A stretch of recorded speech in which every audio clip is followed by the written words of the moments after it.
नमस्कार, मी वृषाली पाटील बातमीपत्रात आपलं स्वागत करते। सुरुवातीला एक महत्त्वाची ब्रेकिंग बातमी। कॉन्टिनेंटल हॉटेलमध्ये ठाकरे गट आहे आणि काँग्रेसच्या आमदारांमध्ये बैठक सुरू आहे। विधान परिषदेच्या निवडणुकीत आपल्याला एकी दाखवायची आहे असं या बैठकीत उद्धव ठाकरे यांनी म्हटल्याचं कळतंय। महाविकास आघाडीचे सर्व उमेदवार निवडून यायला हवेत असंही उद्धव ठाकरे म्हणाले। प्रदीप कापसे आमचे प्रतिनिधी आपल्या सोबत फोन लाईनवरून आहेत। प्रदीप, या बैठकीत नेमका काय काय घडलंय?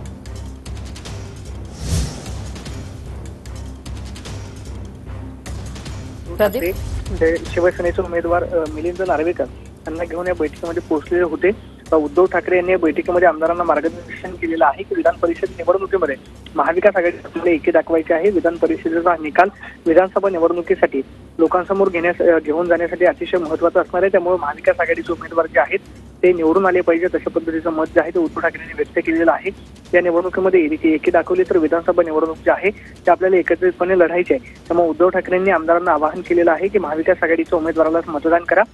ठाकरे गटाचे उमेदवार मिलिंद नार्वेकर यांना आणखी 7 मतांची आवश्यकता आहे। त्यामुळे उर्वरित काँग्रेसचा कोटा पूर्ण झाल्यानंतर उर्वरित मतं जे आहेत ते शिवसेनेचे उमेदवार मिलिंद नार्वेकर यांना मिळावीत यासाठी उद्धव ठाकरे आज खरं तर काँग्रेसच्या बैठकीमध्ये आलेले होते आणि या बैठकीत त्यांनी मत व्यक्त केलेलं आहे की एकत्रित विधान परिषद निवडणूक जी आहे ते महाविकास आघाडी म्हणून लढू आणि विधानसभा निवडणुकीसाठी हा निकाल जो आहे लोकांसमोर घेऊन जाण्यासाठी अतिशय महत्त्वाचा ठरणार आहे। त्यामुळे महाविकास आघाडीच्या उमेदवाराला मतदान करा। नक्कीच, धन्यवाद प्रदीप, तुम्ही दिलेल्या या सविस्तर माहितीसाठी।